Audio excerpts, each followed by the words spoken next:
Bueno, hola a todos. Vamos a intentar nuestro segundo vídeo. Esta vez voy a hablar de física y de química, ya que de entre las múltiples críticas, todas constructivas, bueno, algunas un poco destructivas, que he recibido del anterior vídeo, pues voy a centrarme un poco más en mi tema de especialización, relacionado precisamente con el tema por el cual obtuve en su momento mi doctorado. Voy a hablaros de un poco de casquería de ciencia. De hecho, vamos a hablar de un señor que probablemente fue uno de los mayores chorizos del siglo XVIII y que, viendo cómo se comportaron muchos políticos españoles en los últimos 50 años, bien pudimos haberlo hecho ministro de aquí. Sin embargo, no fue ministro de España, ¿no? Este muerto le cayó a otro reino en ese momento. Vamos a hablar de un señor llamado Benjamin Thompson, también conocido como el Conde Rumford. Este señor era un verdadera bala perdida. De hecho, hasta los 19 años cambió de trabajo como yo cambio de calzoncillos, y pues fue tendero, fue comerciante, fue asistente de un médico, fue aprendiz de un dentista, y hasta los 19 años no sentó la cabeza, y la sentó por un método muy latino, que fue el método del braguetazo. Cuando contaba con 19 años se casó con una viuda joven que sobrepasaba la treintena, y de la cual vivió una buena temporada.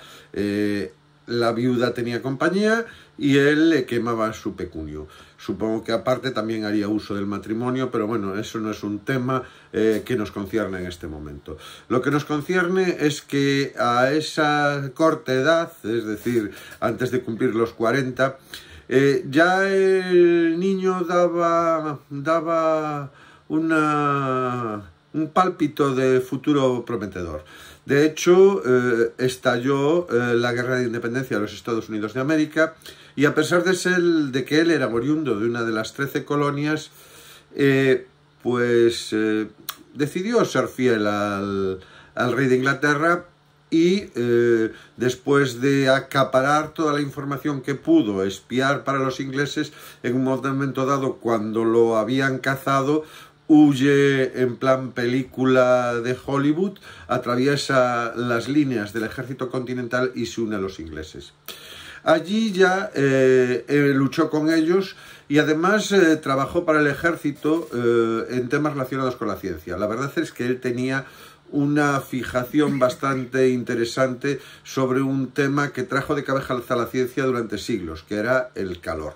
Iremos hablando del tema según contamos la vida de este hombre. La verdad es que hizo unos interesantes estudios sobre la eficacia de la pólvora y otros explosivos que fueron ampliamente aclamados, tanto por los generales del ejército británico como por los científicos de la Royal Society. En este sentido, hay que reconocer de que, a pesar de que el gaznápiro en cuestión era bastante truán, algo de ciencia sabía. Y de hecho, fue uno de los que acabó con la teoría del calórico. Pero bueno, antes de entrar precisamente en eso, hemos de decidir que, acabada la guerra y con los ingleses derrotados, él no se podía quedar en casa, con lo que emigró a Inglaterra, donde vivió feliz trabajando en ciencia, desentrañando temas relacionados con el calor, y en una cruzada personal contra una teoría conocida como la teoría del calórico. Básicamente, esta teoría lo que hacía era considerar el calor como otra forma de materia, de forma que las reacciones químicas que desprendían calor, pues estaban liberando calórico, y las reacciones químicas que absorbían calor, bueno, pues estaban incorporando al sistema calórico que robaban de otro lado. La verdad es que el calórico tenía un problema bastante grande porque no había sido aislado. Si además intentábamos asignarle una masa, como en aquella época eso de el control de la masa de los gases que se podían desprender estaba un poco flojita, pues por la tecnología del momento, nos encontrábamos que el calórico a veces tenía masa positiva, a veces tenía masa negativa, pero cundió, y durante años la sociedad científica aceptó el calórico como una teoría correcta, se le daba al color una categoría de sustancia y por lo tanto se le aplicaba de una forma bastante normalizada las teorías de la conservación de la materia, con lo cual aún hoy en día arrastramos esa cierta tradición cuando escribimos que A más B da C más Q, o sea, un reactivo A reacciona con un reactivo B para dar un reactivo C más calor y sumamos el calor como si fuera un reactivo más.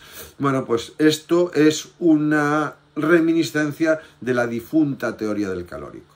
Bueno, pues como iba diciendo, este señor era un anticalórico absoluto y a través de los estudios que había empezado, sobre todo con tecnología militar, durante la Guerra de la Independencia, siguió trabajando en este tema. La verdad es que tuvo cierta aceptación, no mucha, entre la sociedad científica, aunque realmente tenía razón. En un momento dado participa en un interesante duelo en el Reino Unido y tiene que salir por pies. Y al salir por pies, bueno, pues hace lo que hacen los ingleses cuando tienen que ir de Inglaterra. Cruza el canal, se va al continente y acaba con sus huesos en un principado, en un reino que formaba parte del conglomerado de principados alemanes y se convierte en uno de los favoritos del príncipe elector de Baviera. Allí va medrando y llega a ser ministro de Defensa de Baviera. Fijaos lo que decía de los ministros españoles. Bueno, pues, ¿para qué luego hablen de los alemanes? Ellos también tienen ministros chorizos, qué carajo. Aunque nos lleven 200 años de ventaja en eso del choriceo. Pues bien, siendo ministro de Defensa de Baviera, él siguió con sus investigaciones científicas. Observó, por ejemplo, que cuando disparaba una bala de cañón había una fricción, esa fricción implicaba un incremento de temperatura que iba contra precisamente el principio de conservación de la masa que tendría que cumplir el calórico si este fuese realmente la explicación del calor. También observó que cuando se construían los cañones y se horadaba su interior con una broca, la energía mecánica aplicada por los pobres trabajadores que mediante no caballos de vapor sino calorías humanas hacían funcionar, pues se producía también un desprendimiento de calor. Lógicamente, que al horadar con una broca el metal para construir el cañón se produjese un desprendimiento de calor, hasta podría encajar con la teoría del calórico, porque claro, una broca actúa sobre la materia y provoca la salida de ese fluido etéreo que consistía en ser el calórico. Él, en cambio, observó una cosa muy curiosa, que es que cuanto más pocha, menos nueva estuviese la broca, por lo tanto, cuanto menos eficiente fuese el horadar, el metal, más calor se desprendía. Eso iba un poco en contra del asunto, porque cuanto más difícil hacer el agujero, más calor se desprende, va contra el principio de hacer el agujero provoca la salida de un determinado tipo de materia. Él, que no era tonto, empezó a hacer sus cuentiñas, empezó a contar y decidió que evidentemente lo que estábamos viendo era la transformación de energía mecánica en calor. Es decir, el calor no era materia, sino que era energía en tránsito. Esto, que conste, es la base precisamente de lo que constituiría el primer principio de la termodinámica. A él no le hicieron mucho caso, pero bueno, dejó el tema perita para que otro científico, que también tiene alguna que otra historia por detrás, llamado Joule, le pegase la patada definitiva a la teoría y hiciesen hacer la termodinámica moderna.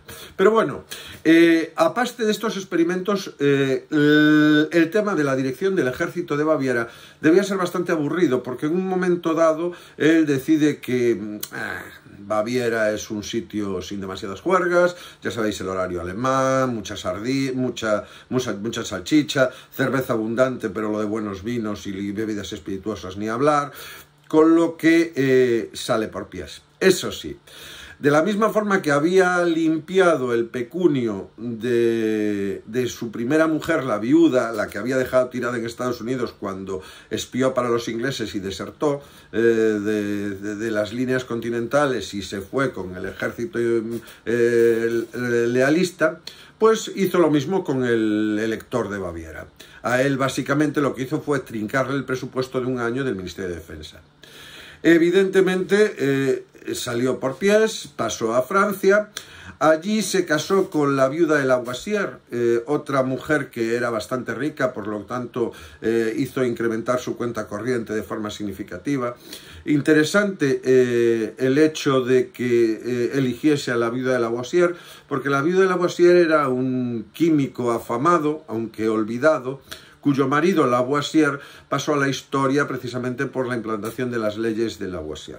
Que conste que la viuda de Lavoisier a Lavoisier era más o menos lo que Mileva Malik era a Einstein, y que una buena parte de los descubrimientos de Lavoisier hubieran sido imposibles sin la connivencia, la ayuda, el apoyo, la colaboración o incluso la brillante mente de su mujer.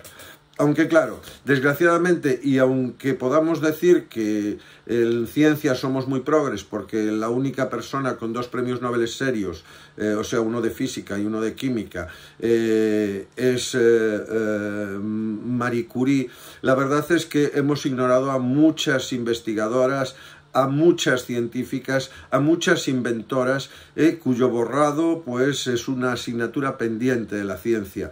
Y una de las borradas fue precisamente la viuda de Lavoisier. Pero bueno, sin irme por las ramas, que yo soy de los que les gustan los rábanos y los coge por las ramas y entonces me enredo con ellos, vamos a seguir con su marido, el conde Rumford.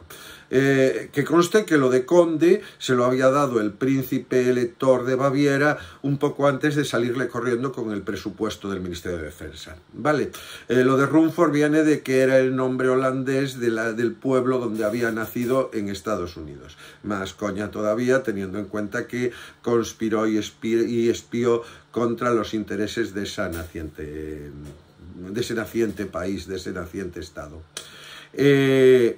Que conste que al final decidió lavar su conciencia. ¿Y qué mejor forma que lavar su conciencia con acordarse de una universidad en el momento de fallecer?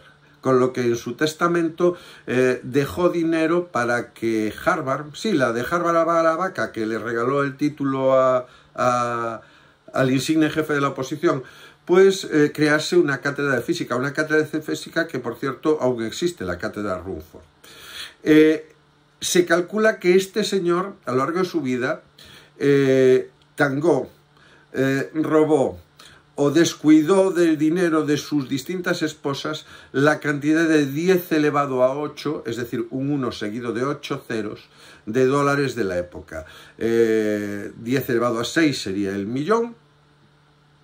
Así que estamos hablando de 100 millones de dólares del año 1800 aproximadamente.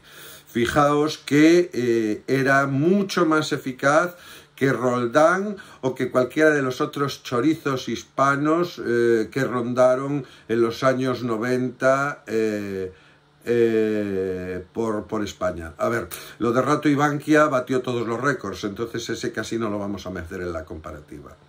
Bueno, pues esto es un poco la historia de este choricete que puso las bases para crear lo que hoy conocemos como la termodinámica. Y gracias a sus experimentos un poco rocambolescos y relacionados con los ministerios de defensa y más de militar, sirvieron precisamente para demostrar que el calor no era otra cosa que una energía en tránsito. Si me apetece, estoy inspirado o cualquiera de las dos cosas ocurre en una interesante conjunción astral, a lo mejor os regalo un tercer vídeo. Hasta luego.